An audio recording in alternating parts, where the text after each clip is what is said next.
नाज़रीन, गुज़िश्ता शब पीटीआई वालों के लिए और ख़ास तौर पर हम्माद अज़हर जो पीटीआई के अहम रहनुमा थे उनके लिए तकलीफ़ दे थी। मियाँ अज़हर जो उनके वालिद हैं, बुज़ुर्ग थे, सियासतदान और अहम वो रहनुमा थे, साबिक़ गवर्नर भी थे पंजाब के, उनका कल रात इंतकाल हो गया था। इस मौके पर रात गए हमने देखा कि वहाँ पर उस्मा बुखारी, फिर मरियम औरंगज़ेब और दीगर नून लीगी लोग जो हैं वो उनकी रिहाइश गाह पर जाते रहे। इस मौके पर ये बात सामने आई कि शायद ये लोग मुखबरी करने पहुँच रहे हैं कि यहाँ पर क्या हम्माद अज़हर आएंगे या नहीं आएंगे, लेकिन फिर हमने देखा कि आज सुबह जब जनाजे का ऐलान हुआ तो वहाँ पर हम्माद अज़हर की एंट्री हुई। हम्माद अज़हर वहाँ पहुँचे अपने वालिद साहब के जनाजे में, वहाँ उन्होंने जनाजा पढ़ा, तदफीन के सारे अमल में हिस्सा भी लिया। इस मौके पर वो लोगों से मिलते भी दिखाई दिए। इस मौके पर अब लोग ये कह रहे हैं कि हम्माद अज़हर की जो आमद है अपने वालिद के जनाजे में वो किसी डील का नतीजा भी हो सकती है, क्योंकि राना सनाउल्लाह ने कल रात एक बयान भी दिया था कि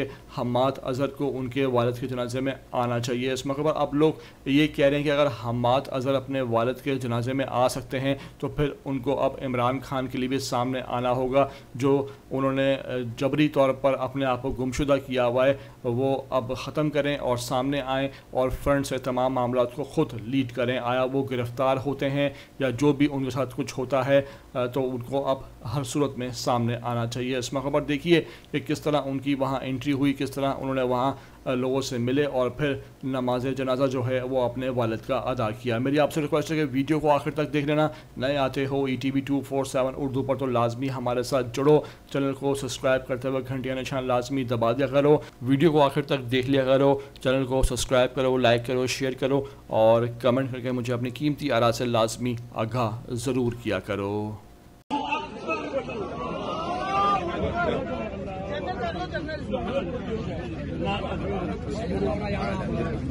अल्लाहु अकबर।